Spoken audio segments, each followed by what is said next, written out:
Welcome to season 4 of the Founders Only podcast, where we uncover the pivotal trials and triumphs and the stories of great founders delivering actionable advice on how to be the leader of the pack.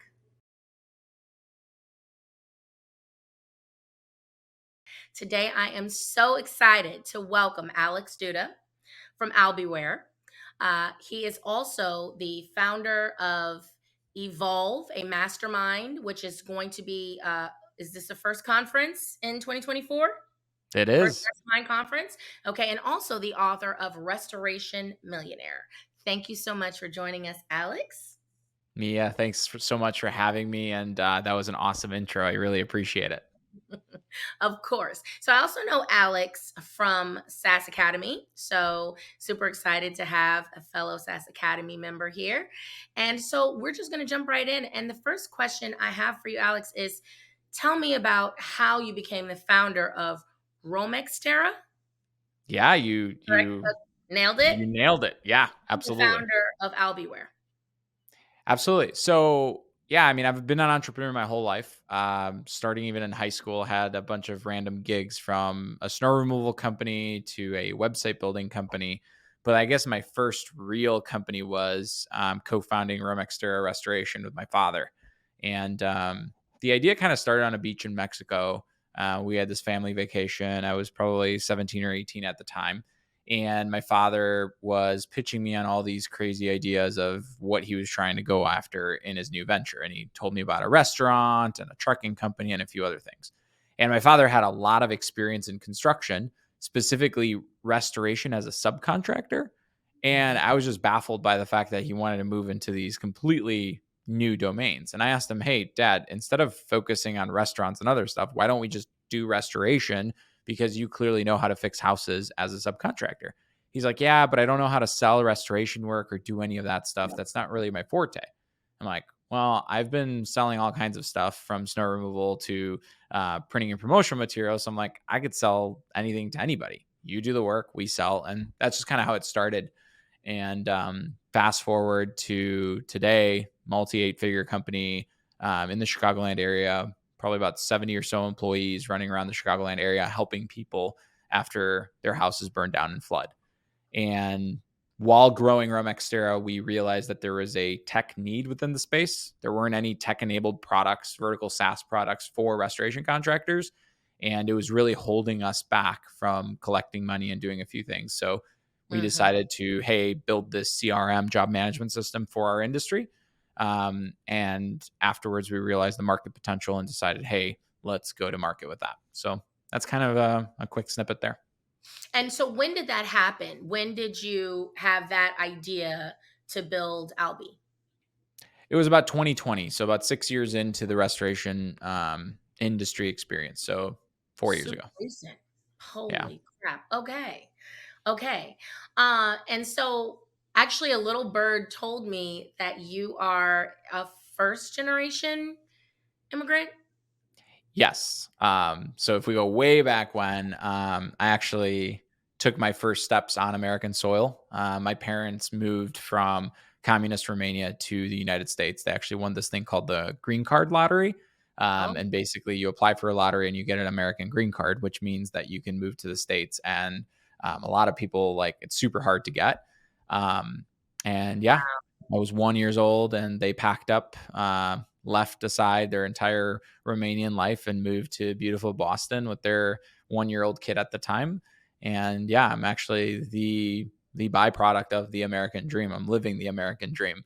I literally took my first steps on American soil. So that's pretty exciting. I am a first generation immigrant myself, but not well, I was born here, but my mhm. father came from El Salvador. So Nice. something we have in common there. Okay, so Y Combinator is the biggest startup accelerator in the world. Hmm. Tell me how you became a part of that group. And even more importantly, I think the listeners want to know how has this impacted the growth of you as a founder specifically and also the company? Absolutely. Yeah. So after we had gone to market with the software company, coming from Resto Land, I was very bootstrapped mentality wise. But we realized that there was so much product we wanted to build and so many problems we wanted to solve, but capital was ultimately the number one thing holding us back. Mhm. So shortly, like 6 months into the experience, I decided, hey, let's go raise venture capital. I went to 99 different investors, like probably over 100, and they kept saying, no, you're too small. The market's not big enough. SMB SaaS doesn't work, and all this stuff, and it was like really draining. And I remember we sat on the call with a mentor, and he had mentioned Y Combinator just kind of in passing. And he's like, yeah, you guys should totally apply. And we're like, no, like investors don't like us anyway. So on and so forth. He's like, no, you should totally apply. So I'm like, okay. I kind of like half did it, I guess. I wasn't expecting to get in, but I go in and I apply to Y Combinator and we get selected for an interview. I'm like, interesting. And like the application process was fill out all this information, record a founder video of you and your co-founder. And it was this like huge process. And we get called for an interview and we thought typically you would get the answer that day. You'd either get a yes or a no. And we show up to the interview process and it's 5 different YC partners and they pepper you with all these questions. They like grill you with Wow. average contract size, average this, average that, boom, boom, boom, boom, boom. And it's not like storytelling. It's just Q&A. And then they're like, okay, thank you. 10 minutes, end of the call. And we didn't get an answer that night. We didn't get an answer the next day. It wasn't yes, but it wasn't no. And we're like held here in suspense. And then Right. like a day later, they're like, hey, can you send me a CRM export for this? I'm like, yes, it's not a no yet, right? So I Yes. send them a CRM export. It takes about a week to 2 weeks that we're sitting in suspense. And at that point, I had given up. I'm like, it's a no. They forgot to tell us no, yada, yada, yada. And then we received the phone call. And it was like, congratulations, you're a part of it was the YC summer 22 batch. So yeah, we got in. It was an absolutely incredible experience. It wasn't the typical fly out to SF experience. It was all remote due to COVID. But the sessions were absolutely powerful. So like the first thing you get right away is you're in a room with awesome, exceptional founders. The CEO of Breck spoke to us, and that was a very humbling experience because he was a similar age as I was, running a multi-billion-dollar company. That was very inspirational. The CEO of Airbnb spoke to us about how Airbnb had to go through all the adversity and they had to pivot a bunch of times. And it was really uplifting in knowing that, yeah, being a founder is hard shit and you're going to get a bunch of no and you're going to have all this adversity. But in the end, the $500,000 they invested was super awesome. And demo day, like the halo effect and us being able to then raise a round after 100 plus no's, we finally get to where investors are reaching out to us and they're saying, hey, we want to, potentially pitch. And then we got into this seed round that was very competitive with multiple offers. And, in 2023, we did a Series A round and same thing, multiple investors. It like Wow. unlocked the VC world for us. So, Yes. um, Yes. yeah, it's super valuable. And I think every founder should apply and, put away the self-limiting beliefs that's not worth it. I mean, we're building SaaS and what we think is an absolutely extraordinary industry, but what investors think is nothing. And, we've proven to be very successful with it. So, Very cool. Very cool. So, your book introduces the restoration millionaire method. So, what is that? yeah. So the entire book, Restoration Millionaire, is focused on the damage restoration industry, which is where I come from. And the Restoration Millionaire method is a step-by-step process to get from $0 to $10 million of restoration revenue within 5 years. And I guess the biggest takeaway, okay, fine, I'll explain it. So, because I think people from Yeah. non-restoration land could still benefit of it. The concept of the Restoration Millionaire method is your first $1 million or your first year, you're focusing on one service offering and one fishing hole. Fishing hole meaning like referral source. So I tell restorers focus on online marketing and focus only on emergency services, which is one type of restoration service. Then afterwards, year 2 until you get to 3 million, then unlock one more fishing hole, which is one type of referral partner, insurance agents, and then keep that one service offering. Don't expand into others. Then year 3, you unlock multiple referral sources with one service offering. Year 4, you unlock multiple service offerings with the same referral sources. And year 5, you open up multiple locations.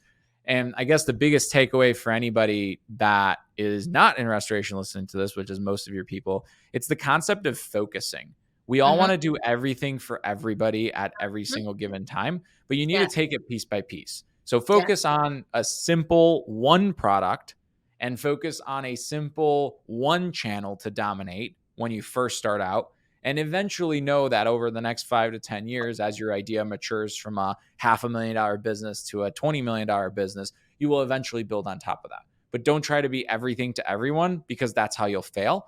And yeah, that's pretty much the key takeaway. So this is one of my niching is one of my favorite things to talk about, actually. So we're going to Yeah. talk a little bit more about this before I dive a little bit more into the actual book and the strategy behind it. So I always tell people, especially within my team, so think about it like if you have pain in your foot, Mhm. you're not going to look for a brain surgeon. Of course not. You're going to look for a foot doctor. Exactly. And when you go to the foot doctor, you're not going to come into the foot doctor and say, "Hey, foot doctor, I have this pain. I've already checked WebMD. Here's what it is.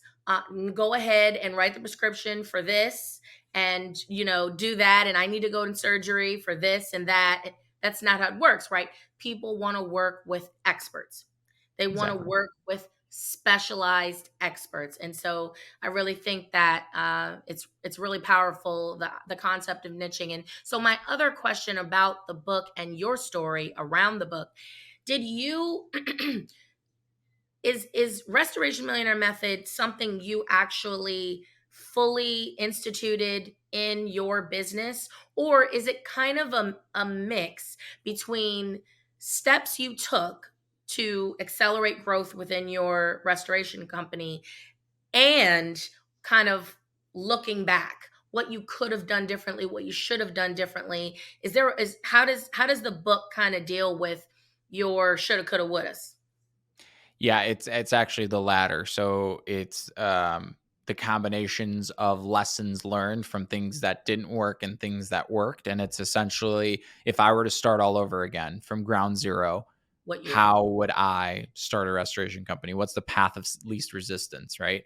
Because obviously I didn't follow that at the beginning because I didn't have the Restoration Millionaire Method or the book to read and follow. So the goal is to help restoration contractors avoid the land of the unknown, avoid spinning their tires in the mud and really not getting traction, and avoid making all the mistakes that I have. And I think that's the magic of books in general. What's one principle tactic that if someone didn't have the time to read it right now, that you would be like, look, before you finish reading it, this is one thing you need to go and implement right now? Would it be picking a niche? From the book specifically for restorers, or just a Yes. takeaway from anybody that they can No. take from that book? No, a takeaway for restoration for who you're talking to in the book. Yeah. Is there So, one thing you would be like, this is the main thing you got to do from this book? yes. Yes, and this actually also applies to other people, but we talk about the reactive roller coaster in the book. And basically what happens in restoration is, you start out, you have no leads, no jobs. So you're focusing on going to get a bunch of jobs, and you focus on getting jobs, jobs, jobs, and then you have a bunch of jobs, but you don't have enough people to do the work. So you go focus on people and you get a bunch of people. And then you got all these jobs that are completed, but you forget to invoice. So then you're focusing on invoicing, but you forgot about the other things. And then you invoice and you have all these jobs invoiced, but you didn't collect anything. So then you're like, oh shit, I got to go focus on collecting. You collect, but Right. then you forgot about sales and you're back in square one. And it's just Right. this roller coaster where you're up and down and up and down. And that's actually React happens in every bias. business. Yeah. Yes, reactive roller coaster. We forget about sales, then we go to delivery, then we forget about delivery, we focus on something else, and so on and so Right. forth. And that also kind of went into the chapter 4. It talks about this quote that came out of the book, which is called "Hustlers Fail at Scale." And after that came out of my mouth and after it went on paper, I'm like, I bought the domain name hustlersfailatscale.com, and that's going to be my next book that I'm going to write. But it's like this epiphany of a contractor and an entrepreneur in general. It's like the hustle gets you to a certain point. It gets you to $500,000 and $1 million, but Yes. that same hustle is what ends up putting you out of business. And Unraveling. the key takeaway from that chapter was you have to go from the hustle to the muscle. right? Nobody at scale is truly a hustler. They build these muscles and these systems. And even Dan Martell, our mentor, talks about it in Buy Back Your Time and such. But that's a very huge takeaway. Most people think, oh, working harder and hustling and so on and so forth is the way to grow and scale. And it gets you only to a certain point. Definitely. Definitely. So, how has writing a book for your target audience, for your SaaS, for your ICP, how has that played out in the development and scaling of the business, of the SaaS business? So I would say it's too early to know because the book only launched about 30 to 60 days ago. Um, but like the overall response of the book was super positive in the sense of a lot of people came back and are like, man, this book speaks to me. We give the book out. We have gone to conferences and done book signings and things like those. I don't think there's ever going to be a direct correlation, and writing the book wasn't intended to be a customer acquisition strategy because it's very actually expensive and there's a lot of time and effort and energy Yeah. to put out a book. The way I looked at it is like, look, this industry gave me so much. I want to give back to this industry. And there isn't a business self-help book for this industry. So I'm going to go out and create it. Now, the social media following, the credibility, all of these things have been absolutely enormous. And it did spark the new idea, which was the Evolve Mastermind. Got So I do a little bit of coaching. I have 5 private clients that I've had for the past 3 years that are restorers that I help grow their businesses, and they've contributed a lot to the book. But after the book launched, everybody started reaching out to me. Hey, I want to be coached by you, and so on and so forth. And I was saying, no, I can't do this. No, like there's no time. I'm running a venture back startup and so on and so forth. And then I came up with the idea of what if I take one of those coaching slots and open it up to multiple people and do it in a group coaching inspired by SaaS Academy. I was like, So I opened it up and I went for it. And because of the book, it basically started this entire new business venture that's solving a solution. It's a awesome. mastermind of restoration contractors. We meet every single week, an hour and a half. First 45 minutes, it's all content. And I thought that was going to be the value, presenting models like the Reactive Rollercoaster. But the second half is what's super exciting. And that's hot seat challenge. People bring their biggest challenge and then other people help them solve the challenge. So now as the group grows, you've got this group of like-minded entrepreneurs that are trying to grow and scale their restoration business that are sharing all these valuable ideas and helping everybody grow. And yeah, that was super like random, out of the blue. Like this whole book writing thing has kind of just bubbled up on me. It wasn't like a super heavy focus of mine, and it's just been a pleasant surprise, I guess. Mm, interesting. It's interesting to hear that that writing a book and being an author wasn't something that was super, you weren't super motivated by that. So that's interesting. Yeah, that's cool. But that's super cool that you were able to somehow create a new business line from it. So, um, do you think you might write another book? Oh, 1000%. So now on my vision board, Wall Street Journal bestseller, New York Times bestseller book. That's on my vision board. That will happen by the end of 2027. It'll be right next to Atomic Habits and the 10X Rule and Buy Back Your Time and so on and so forth. And the title's already picked. Hustlers Fail at Scale. Nobody talks about that. So, yeah, Outstanding. we're Very gonna do exciting. it. Yeah. Very excited to hear that. Okay. So many founders, especially startup SaaS founders, can relate to the challenges of burnout, especially as you're experiencing rapid growth. So, how do you suggest that founders create this foundation to at least lessen the blow Yeah. and avoid the zone of pain, as you put it? That's a really awesome question. And I would like to go back to YC days. And then I do have a personal story post YC days. But we get into Y Combinator. The number one thing you expect, what's the number one thing you expect a VC firm to tell you about you and what you should do in your business? Any Whatever's going to idea? make the money. Exactly. Grow, grow, grow, make the Right. money, so on and so forth. And Exactly. the first talk was, guys, take care of yourselves, take care of your families, take care of everything. Because if that is broken, you won't perform. And I was like, yeah, whatever. Right. It was just like a nice motivational pep talk and stuff. Fast forward, we're doing about $400,000 of ARR, just closed the YC funding, all of that. I ended up getting COVID, really bad. And I was in the hospital for like 4 weeks. I was Mm. overweight. I struggled fighting COVID to the point where it could have ended up bad. And my wife was pregnant with my daughter at the time. And that like sparked something in me. And I was like, I don't care if the business is going to struggle. I don't care what happens. I need to get my health back in shape because there's no point to making a ton of money, to making a ton of impact. I need to be here for my family.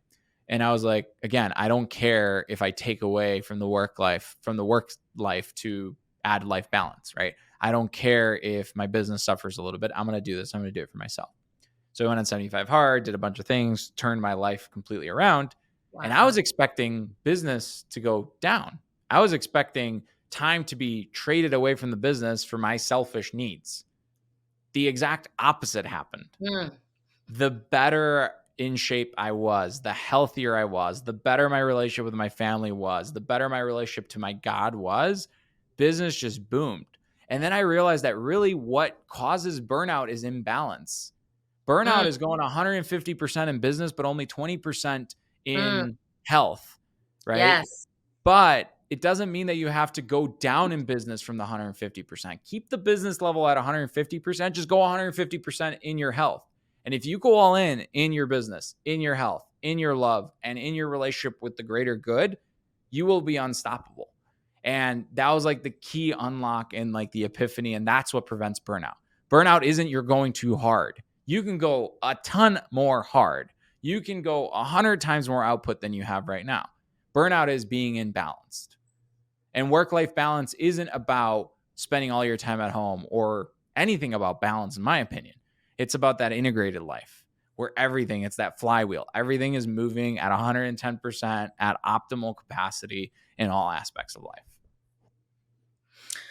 If you would not have experienced if you would have not experienced being sick, getting sick, and having that kind of epiphany, that, what matters, do you think anything else could have gotten you to that point? Because, if someone is listening to this right now and hears you say that and says, man, that's exactly what I want to do, it's exactly what I should do, but how do you cross that bridge without being forced?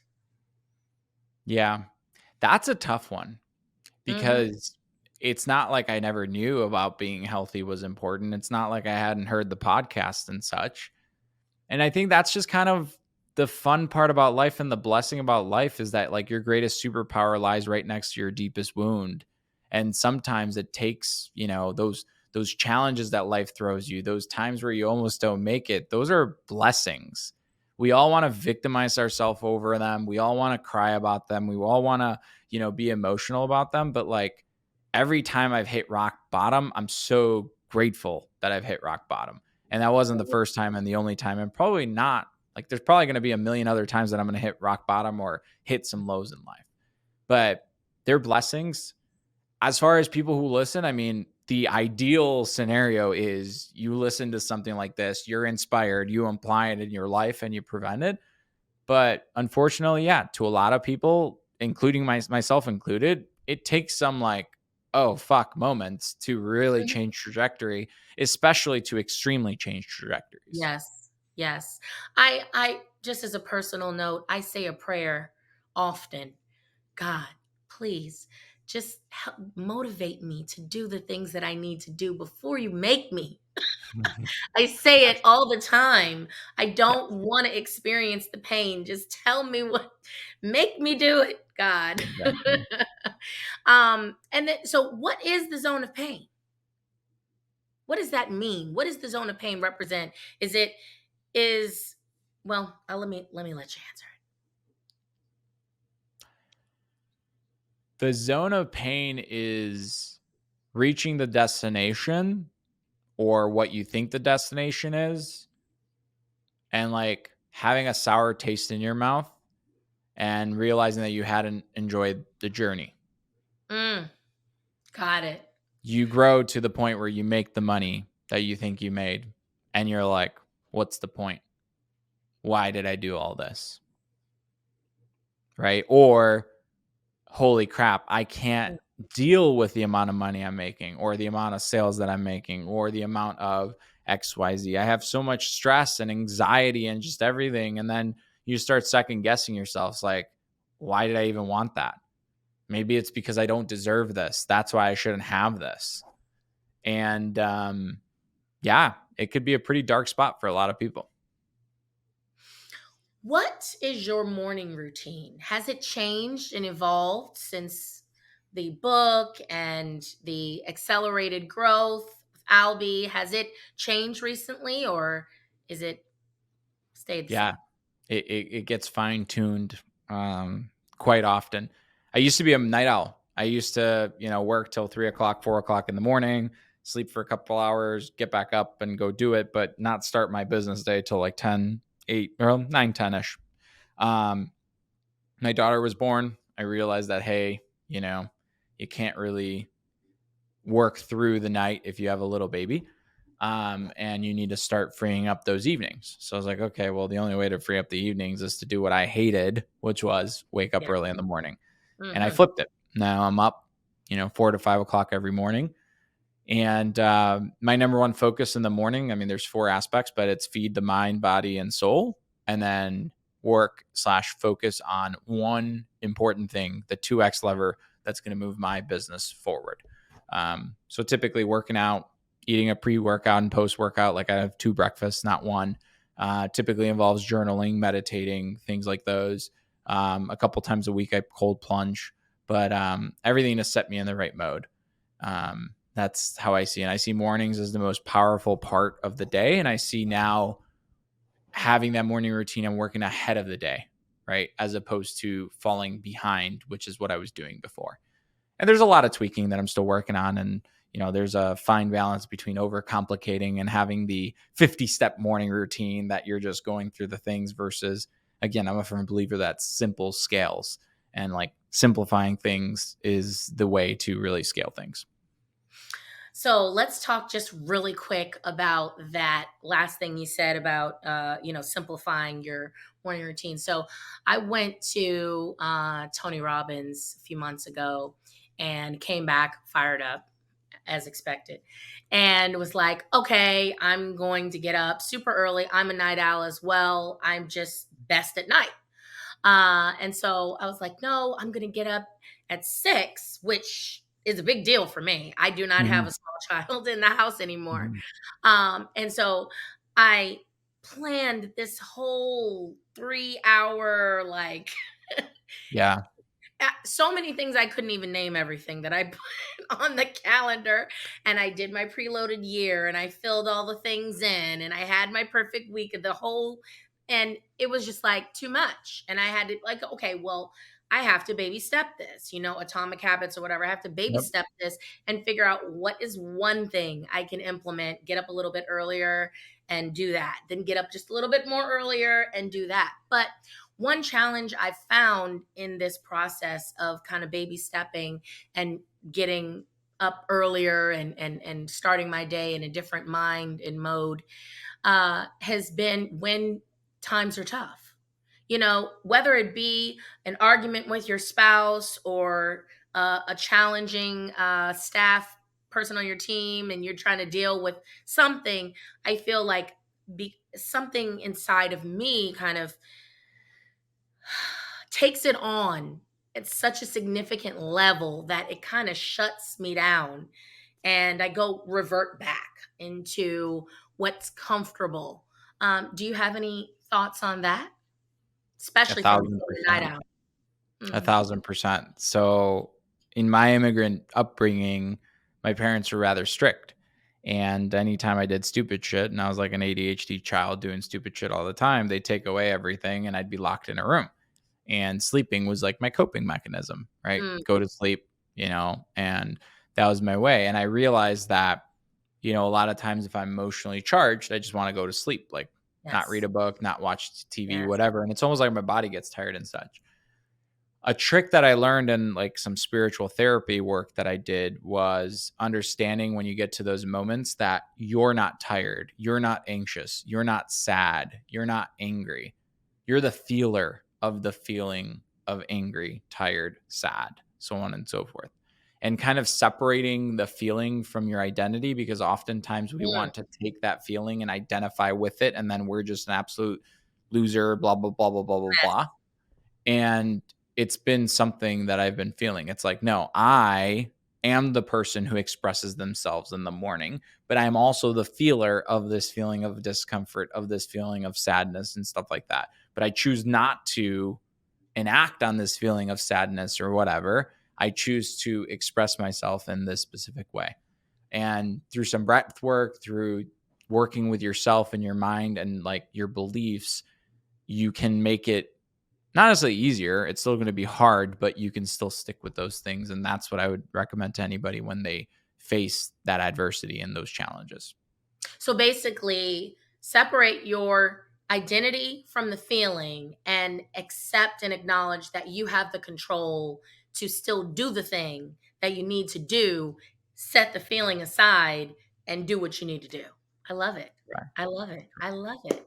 So, as an author, we ask this from all our guests, but what is one book that is, Ooh. or I'm going to go with book since you're an author. What's one book that has profoundly impacted your journey as a founder? Oh man, a ton, a ton. But like, if I would have to pick one and only Only one. one, I don't know why Atomic Habits just speaks to me, and that's what pops in my head right now. I thought it was probably one of the first personal self help books I picked up. Um, I found the James's story with the baseball accident and him having that really tough experience and having to relearn everything super interesting. And the concept of growth stacking and 1% better every day. I still talk about it today, and I'm a firm believer in it. Um, and there's a lot of things like anchoring and such that I've taken from that book and applied into my life. So I don't know. But again, it's really hard to pick just one book. But when you Yeah, no, mentioned it, that's the I one know. thing that popped in my I head. put you, I hot seated you on picking one. Let's see. Yeah. Like, yeah, I mean, gosh, there's just Dan says that he's only reading books from before early 1930s, I think he said right now. Mhm. Don't know what that's about. Do you? Did he No, I mean, no, I don't. But I one? think like he's consumed a lot of the typical business books. I mean, he's read thousands of books, wrote his, and there is like something to be said about all of them being similar, um, and perhaps looking for something new or looking at how civilization has changed over time. But books are magical in my opinion because somebody struggled with something for a lifetime and they distill it into something that you could read in a couple hours and take action items from. So like I've always been fascinated by that. And now in the restoration industry somebody could literally pick up a decade worth of struggles and follow methods to help them not struggle with that. Buy back your time, same thing. Like my entire life has been impacted positively by buy back your time. Such a simple concept, right? And I see yours has too. So Yes. And this is why I mentioned that he is reading stuff from this specific time frame, because I was thinking putting somebody in a hot seat to pick one book is perhaps a testament to how, although the books, especially the ones that are well known right now, that are newish books, they really do make a mark. But I'm wondering if they are, if there's a lot of similarities, because not just with books, I see that there's a lot of similarities in the kind of scaling frameworks and methods apart from books. mhm. There seems to be, if you go from different masterminds and different books, different podcasts, you start to kind of hear these same principles coming up. And so I think it there's no way for one book, I don't think, to really just say it all and do it all, right? You kind 100%. of have to read a bunch of books to kind of get the full picture, but those underlying principles, at least books that are very recent, seem to have a lot of um connection between them. There's something to that. But anyway, what is one piece of advice you wish someone had given you when you were starting out? The only person that will be there with you at the end of the journey of this life, so-called life, is going to be you, and you're the most valuable asset. You and your superpower is the most valuable asset you should pour all of your time, energy, and focus into. If you look at, Tony Robbins wrote about it in his book too, but it's like, if you look at all the billionaires, what do they invest in? They invest on the one thing that they have an absolute unfair competitive advantage in. You won't see Warren Buffett investing in something that he's not familiar with and he doesn't have a superpower within. But oftentimes it like never makes logical business sense for us to invest in ourselves because it feels selfish. Imposter syndrome kicks in. But the more you build yourself up, even like Tony said, I built this motherfucker. The more you can build yourself up, that's where it'll pay dividends. So yeah, join the mastermind groups, even though, yeah, maybe 5 of them will say the same exact thing, but it'll shift your mindset, right? And it'll pay dividends in the long term. Read the books, give yourself permission to want the body, the family, the whatever, and continuously give yourself permission to invest in yourself, because that's the only investment that 100% will give an ROI, a really positive ROI that will outperform any stock market, any other business vehicle, and so on and so forth. And it took me a while to really understand that, because we're trained that, oh, that's selfish. You don't deserve that. Why would you do that when you could invest in marketing and a bunch of other things? We had another podcast guest a couple months ago who said something that just struck me so much. It was just so right on time for me personally. And he said it was completely unrelated to, I guess, business specificity. Specifically, it was really kind of broadly adaptable. But he said, whenever I need to make a decision, I ask myself, would I bet on me? And Mhm. it was just such a gold nugget. And I told him later on, I said, God, that I think about it like every day, what you said. And it kind of ties back in to what you just said. Not only do you have to bet on yourself, but you have to invest in yourself to bet on yourself in order to really believe that you have a good bet, Oh you know? yeah, So, 100%. um, okay. So where can people find you on social, Alex? Everywhere. Just look up at It's Alex Duda, and Twitter, Facebook, LinkedIn, TikTok, Instagram, YouTube, all of the above. I'm everywhere. So Awesome. Well, thank you so much. What a great conversation. And thank you, everyone. Come back to the next episode. We'll see you soon.